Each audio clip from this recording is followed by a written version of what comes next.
Hello everyone, welcome back to our channel AIM Counseling Services। अगर आप NEET PG 2026 का wait कर रहे हैं तो आज का वीडियो आपके लिए काफी इम्पोर्टेंट होने वाला है।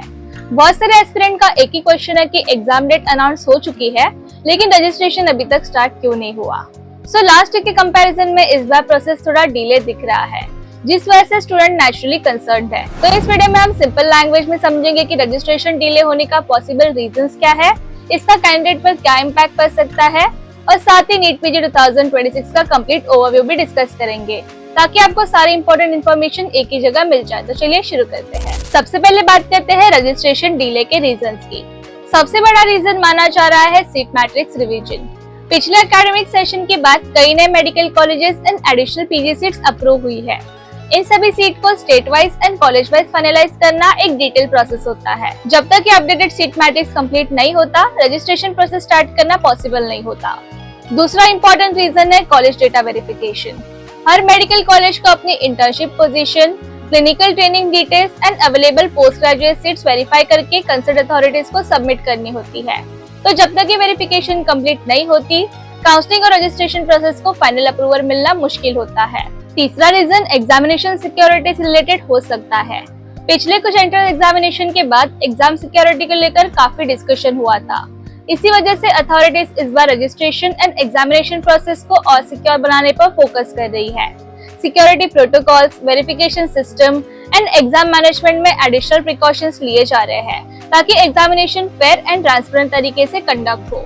एक और major factor internship completion timeline है। नीट पीजी के लिए इंटर्नशिप कंप्लीट करना मैंडेटरी होता है। तो पिछले एकेडमिक सेशन में शेड्यूल डिले होने की वजह से काफी स्टूडेंट की इंटर्नशिप डेट्स भी आगे शिफ्ट हुई है।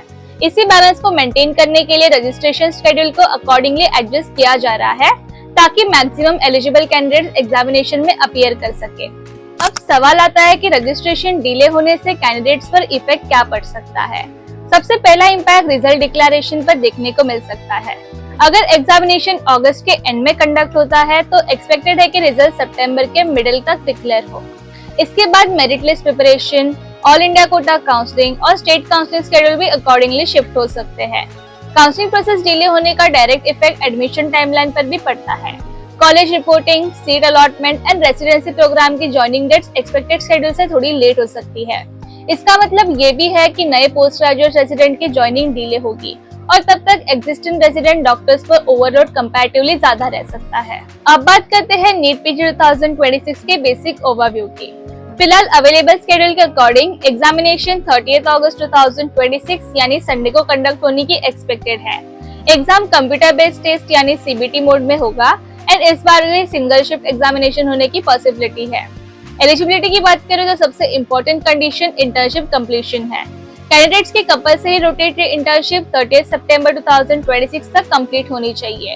अगर इंटर्नशिप इस डेट के बाद कंप्लीट होती है तो कैंडिडेट नीट पीजी 2026 के लिए एलिजिबल नहीं माना जाएगा। इसके अलावा कैंडिडेट के पास नेशनल मेडिकल कमीशन से रिकॉग्नाइज्ड मेडिकल कॉलेज की एमबीबीएस डिग्री होना जरूरी है। एज लिमिट की बात करें तो एग्जामिनेशन के लिए कोई अपर लिमिट नहीं रखी गई है, साथ ही अटेम्प्ट लिमिट भी नहीं है, यानी एलिजिबल कैंडिडेट जितनी बार चाहे एग्जाम अटेम्प्ट कर सकते हैं। नेशनलिटी के अकॉर्डिंग इंडियन सिटीजन एलिजिबल है। ओवरसीज सिटीजन ऑफ इंडिया यानी ओसीआई कैंडिडेट्स भी अप्लाई कर सकते हैं। साथ ही फॉरेन मेडिकल ग्रेजुएट्स भी नीट पीजी के लिए एलिजिबल होते हैं, लेकिन उनके पास एफएमजी पास सर्टिफिकेट होना कंपलसरी है। रजिस्ट्रेशन स्टार्ट होने से पहले कुछ डॉक्यूमेंट्स रेडी रखना बहुत इंपॉर्टेंट होगा। आपके पास active email ID and mobile number होना चाहिए।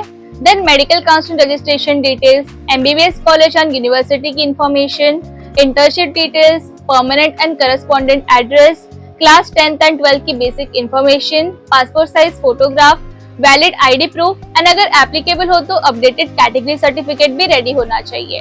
अब एग्जाम पैटर्न की बात करते हैं।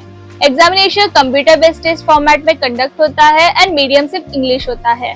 पेपर में टोटल 200 मल्टीपल चॉइस क्वेश्चंस होते हैं जिनके लिए टोटल 800 मार्क्स होते हैं। हर सही आंसर के लिए 4 मार्क्स मिलते हैं, जबकि हर गलत आंसर पर 1 मार्क कट होता है। टोटल एग्जाम ड्यूरेशन 3.5 आवर्स की होती है एंड क्वेश्चन डिफरेंट सेक्शन में डिवाइड किए जाते हैं। फिलहाल रजिस्ट्रेशन डेट ऑफिशियली अनाउंस नहीं हुई है, लेकिन रिपोर्ट्स के अकॉर्डिंग रजिस्ट्रेशन प्रोसेस जून के सेकेंड हाफ या एंड ऑफ जून तक स्टार्ट होने की पॉसिबिलिटी बताई जा रही है। तो जब भी ऑफिशियल नोटिफिकेशन रिलीज होगा उसके बाद registration dates application process and complete information officially available हो जाएगी। तब तक सभी एस्पिरेंट को सिर्फ ऑफिशियल अपडेट्स पर ही भरोसा रखना चाहिए एंड अपनी प्रिपरेशन को कंटिन्यू रखना चाहिए। एंड अगर आप भी एग्जाम के लिए प्रिपरेशन कर रहे हैं तो इस रजिस्ट्रेशन डिले को स्ट्रेस लेने की वजह मत बनाओ। इस एडिशनल टाइम का यूज अपनी रिवीजन एंड प्रैक्टिस को और स्ट्रॉन्ग बनाने के लिए करो। तो आज के इस अपडेट के लिए इतना ही। एंड ऐसी और वीडियो के लिए चैनल को सब्सक्राइब जरूर कीजिए एंड वीडियो हेल्पफुल लगा तो do like, comment and share. I will see you next video. Thank you.